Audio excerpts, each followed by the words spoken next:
फैगौ 9 मे खालाराव भारतनि नख'र मन्थ्रि अमित शाहआ तामुलपुराव दावबायफैगोन।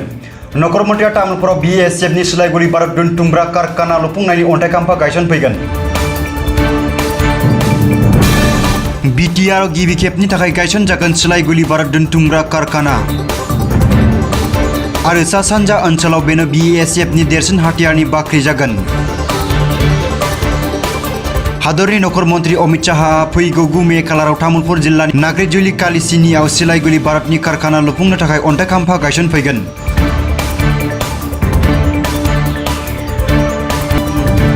नख'र मन्थ्रि अमित शाहखौ बरायनो आरो अन्थाइ खाम्फा गायसननायखौ मावफुंनो थाखाय दासान्दि थाग थियारि खालामनाय हाबाफारिया मुखुबै सोलिगासिनो।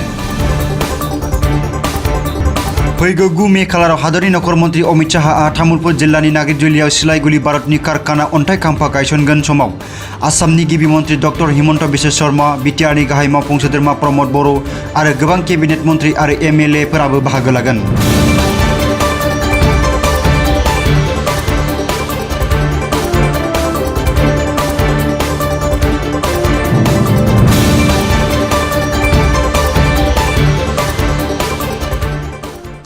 কাইলৈ দেশৰ গৃহমন্ত্ৰীগৰাকী ইয়াত পদাৰ্পণ কৰিব। ইয়াত আহি তেখেতে ভূমি পূজন কৰিয়েই আধাৰশিলা স্থাপন কৰিব ORD ইউনিট BSF। গতিকে এই ORD ইউনিট BSFৰ এই ইউনিটটো ইয়াত স্থাপন কৰিবলৈ কালি আধাৰশিলা স্থাপন কৰিবলৈ দেশৰ গৃহমন্ত্ৰীগৰাকী ইয়াত আহিছে অমিত শাহ ডাঙৰীয়া। গতিকে তেখেতক আমি স্বাগতম জনাইছোঁ। যোৱা 3 দিন পূৰ্বে ইয়াত দেশৰ প্ৰথমগৰাকী নাগৰিক মহামহিম ৰাষ্ট্ৰপতি আমাৰ মাজত আহি গ'ল। আগতেই প্ৰধানমন্ত্ৰী ডাঙৰীয়া আহি গৈছে আৰু এইবাৰ আমাৰ মাজত আহিছে গৃহমন্ত্ৰী অমিত শাহ ডাঙৰীয়া। গতিকে আমি দেশৰ 3গৰাকী প্ৰধান ব্যক্তিক আমি এটা বছৰত দেখিবলৈ সক্ষম হ'লোঁ। গতিকে তামোলপুৰবাসী হিচাপে আমি গৌৰৱান্বিত, আমি গৌৰৱবোধ কৰিছোঁ। আৰু এই যে 3জন ব্যক্তিৰ লগতেই আমাৰ তামোলপুৰৰ যিখিনি উন্নয়নৰ কাম কাজ, BTRৰ যিখিনি উন্নয়নৰ কাম কাজ, ইয়াৰ অন্তৰালত এজন ব্যক্তি আছে যিজন ব্যক্তিৰ মানে কৰ্মদক্ষতাৰ ফলত আমি এইখিনি পাবলৈ সক্ষম হৈছোঁ। তেখেত হ'ল BTR চিফ প্ৰমোদ বড়ো ডাঙৰীয়া।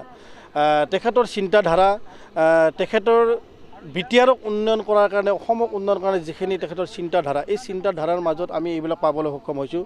আৰু তেখেতৰ লগত আমি ধন্যবাদ নজনালে আমাৰ আধৰুৱা হৈ ৰ'ব। তেখেত হ'ল অসমৰ মাননীয় মুখ্যমন্ত্ৰী হিমন্ত বিশ্ব শৰ্মা ডাঙৰীয়া। তেখেত এজন কৰ্মদক্ষ ব্যক্তি। তেখেতে দিনে নিশাই অসমবাসীক ভাৰতবৰ্ষৰ মানে 1 নম্বৰ ৰাজ্য কেনেকৈ কৰিব পাৰি নিশ্চিতভাৱে তেখেতসকলে চিন্তা কৰিছেই। গতিকে আমি তেখেতসকলৰ প্ৰচেষ্টাত আমি তামোলপুৰবাসীয়ে বহুত কিবা পাবলৈ সক্ষম হৈছোঁ। আমি নতুনকৈ কিছুদিন পূৰ্বে আমি জিলা হিচাপে আমি পালোঁ। জিলাৰ পাছত আমি ইয়াত মেডিকেল কলেজ এখন পাবলৈ গৈ আছোঁ। কেঞ্চাৰ হস্পিটেলকে আদি কৰি বিভিন্ন ধৰণৰ অনুষ্ঠান প্ৰতিষ্ঠান, কেন্দ্ৰীয় বিদ্যালয় আমি পাবলৈ সক্ষম হৈছোঁ। আৰু আমি শেহতীয়াভাৱে আমি BSFৰ এটা ORD ইউনিট, য'ত অস্ত্ৰৰ কাৰখানা বুলি কোৱা হয়, ইয়াত অস্ত্ৰ ভাণ্ডাৰ থাকিব, অস্ত্ৰৰ কাৰখানা, আৰ্মছ ফেক্টৰী। আৰু এইটো একেবাৰে ভূটানৰ যিহেতু BSF border security force border এলেকাতে থাকে, এইটো এটা ইণ্টাৰনেশ্যনেল বৰ্ডাৰ হয়। তো ভূটানৰ একেবাৰে নাতি দূৰত এই নাগৰিজুলি কালচিনিত এই ইউনিটটো স্থাপন হ'বলৈ গৈ আছে। গতিকে এইটো এই অঞ্চলৰ সামগ্ৰিক ডেভেলপমেণ্টৰ লগতেই প্ৰতিৰক্ষা ব্যৱস্থাটোক একেবাৰে টনকিয়াল কৰিবলৈ, মজবুত কৰিবলৈ এই ইউনিটটো যথেষ্ট হ'ব। গতিকে ইয়াত গোলা বাৰুদৰ পৰা আদি কৰি BSFৰ প্ৰতিৰক্ষা ব্যৱস্থাৰ কাৰণে যিখিনি জৰুৰী সামগ্ৰী গোটেইখিনি ইয়াত হ'ব, ইয়াত উৎপাদন কৰিব। গতিকে এই ইউনিটটোৰ জৰিয়তে এই অঞ্চলটো বহুখিনি আগুৱাই লৈ যাব। গতিকে তামোলপুৰত আমি মেডিকেল কলেজৰ পৰা আদি কৰি যিখিনি আমাৰ দৈনন্দিন জীৱনৰ কাৰণে মানুহৰ যিখিনি লাগতিয়াল, তামোলপুৰৰ বাবে আমি নতুনকৈ জিলা পাই গোটেই অফিচ কাছাৰী আমি পালোঁ, নিজৰ পদূলিত মেডিকেল কলেজ পালোঁ। এইবাৰ এই ফেক্টৰীটো আমি পাইছোঁ।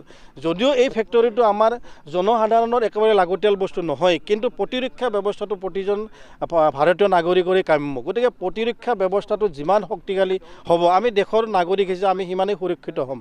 গতিকে এই ইউনিটটো এই অঞ্চলত হোৱাৰ কাৰণে, এই অঞ্চলত স্থাপন কৰাৰ কাৰণে মই মাননীয় মুখ্যমন্ত্ৰী ডক্টৰ হিমন্ত বিশ্ব শৰ্মা ডাঙৰীয়াক পঞ্চায়তে ধন্যবাদ জনাইছোঁ, এই অঞ্চলৰ, এই তামোলপুৰৰ এজন বাসিন্দা হিচাপে। আৰু মই UPPL দলৰ তৰফৰ পৰা মই ধন্যবাদ জনাইছোঁ। UPPL দলক লগত লৈ বিজেপিয়ে বিগ ব্ৰাদাৰ হিচাপে যিখিনি কাম কাজ বিটিআৰত কৰি আছে গতিকে সমগ্ৰ বিটিআৰত সামগ্ৰিক উন্নয়নৰ কাৰণে যথেষ্টখিনি কাম কৰিছে গতিকে প্ৰমোদ বড়ো ডাঙৰীয়াৰ যি সপোন প্ৰমোদ বড়ো ডাঙৰীয়াৰ চৰকাৰত অহাৰ আগতে যিমানখিনি প্ৰতিশ্ৰুতি দিছিল গোটেই প্ৰতিশ্ৰুতি ডক্টৰ হিমন্ত বিশ্ব শৰ্মা ডাঙৰীয়াই আখৰে আখৰে পালন কৰিবলৈ গৈ আছে এটাৰ পিছত এটা গোটেই বিটিআৰত আমাৰ 5খন জিলাত এটাৰ পিছত এটা অনুষ্ঠান প্ৰতিষ্ঠান ইতিমধ্যেই স্থাপন হৈ আছে গতিকে আমি বিটিআৰবাসী সম্পূৰ্ণ আমি বিশ্বাসী অনাগত দিনত আমি আধৰুৱা যিখিনি প্ৰাপ্য দীৰ্ঘদিন দিল্লী দিছপুৰে আমাৰ এই অঞ্চলক একেবাৰে জংগলী অঞ্চল বুলি প্ৰতাৰিত কৰি ৰাখিছিল বঞ্চিত কৰি ৰাখিছিল গতিকে আমি কৰ্মদক্ষ ব্যক্তিসকলক পোৱাৰ লগে লগে আমি তেখেতসকলৰ জৰিয়তে এই অঞ্চলৰ এই সীমামূৰীয়া অঞ্চলবিলাক আমি যথেষ্টখিনি পাবলৈ সক্ষম হৈছোঁ গতিকে মই অহা কাইলৈ যে গৃহমন্ত্ৰী ডাঙৰীয়া ইয়াত আহিব মই এই অঞ্চলৰ লগতে বিশেষ কৰি তামোলপুৰ বিটিআৰ অঞ্চলৰ সকলো নাগৰিককে কালি অন্তত আমাৰ গৃহমন্ত্ৰী ডাঙৰীয়াক আমাৰ এই অঞ্চলৰ আহি তেখেতে পদাৰ্পণ কৰিব তেখেতৰ ভাষ্য শুনিবলৈ তেখেতক স্বাগতম জনাবলৈ আমি এই প্ৰগ্ৰামটোত সহযোগ কৰিবলৈ আমি প্ৰতিজন এই নাগৰিজুলি তামোলপুৰকে আদি কৰি বিটিআৰৰ 5খন জিলা সমিতিৰ সকলো ভোটাৰ ৰাইজক সকলো বাসিন্দাক মই আন্তৰিকতাৰে আহ্বান জনাইছোঁ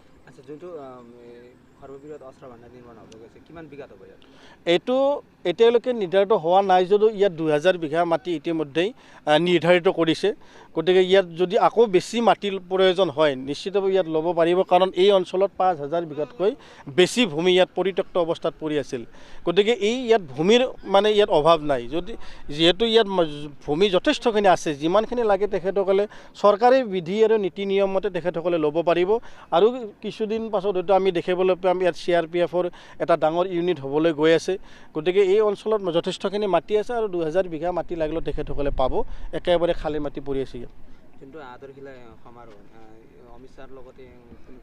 অমিত শ্বাহ ডাঙৰীয়াৰ লগত নিশ্চিতভাৱে আমাৰ অসমৰ মাননীয় মুখ্যমন্ত্ৰী হিমন্ত বিশ্ব শৰ্মা ডাঙৰীয়া থাকিব বিটিআৰ চিফ প্ৰমোদ বড়ো ডাঙৰীয়া থাকিব ইএমসকল MCLA সকল থাকিব লগতে আমাৰ গৃহ বিভাগৰ উচ্চপদস্থ বিষয়াসকল কালি ইয়াত থাকিব